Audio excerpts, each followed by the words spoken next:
দৰঙৰ ধুলা থানাৰ অন্তৰ্গত আদিবাসী বনকুৰা যুৱতী হিচাপে ৰখা 14 বছৰীয়া কিশোৰীৰ মৃত্যুৰ ভুৱা পোষ্টমৰ্টম ৰিপৰ্ট দিয়া মঙলদৈ অসামৰিক চিকিৎসালয়ৰ 3 চিকিৎসক ক্ৰমে অৰুণ ডেকা, অনুপ শৰ্মা আৰু অজন্তা বৰদলৈ।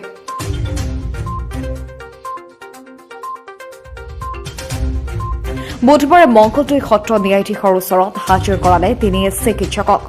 অজন্তা বৰদলৈ, অনুপ শৰ্মা, অৰুণ ডেকাক 14 দিন ন্যায়িক জিম্মালৈ প্ৰেৰণ কৰে। আদিবাসী কিশোৰীগৰাকীৰ মৰণোত্তৰ পৰীক্ষাত খেলি মেলি কৰিছিল 3 চিকিৎসকে। বৃহৎ ধনৰ লেনদেন কৰি ভুৱা ৰিপৰ্ট দাখিল কৰিছিল চিকিৎসক কেইগৰাকীয়ে। News desk report, news Assam India.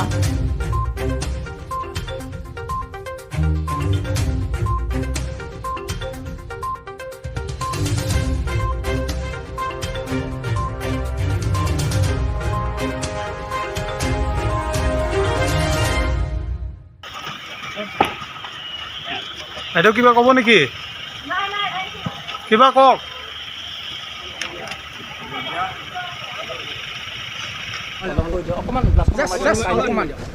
ক'বতো এতিয়া মই একো নকৰোঁ, তদন্তৰ খাতিৰত এইটো আইনে আমাক যি ৰাস্তা দেখুৱাইছে সেইমতে আমি ব্যৱস্থা লৈ আছোঁ।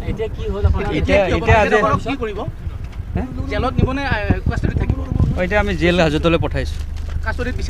কাষ্টডিত লোৱা হৈ গ'ল, এতিয়া জেল হাজতত পঠোৱা হৈছে। আমি আজি পুলিচ কৰিলোঁ, তেওঁলোকক জেল হাজতত পঠাইছে আমাৰ মাননীয় আদালতে। জেললৈকে মঙলদৈ জেল। কিমান দিনৰ সেইখনতো যাব পাৰিব, চুমুখনতো যাব পাৰিব, সেইটো কোৰ্টে ডিচাইড কৰিব কিমান দিন কি কৰে। চুমুখনো যাব।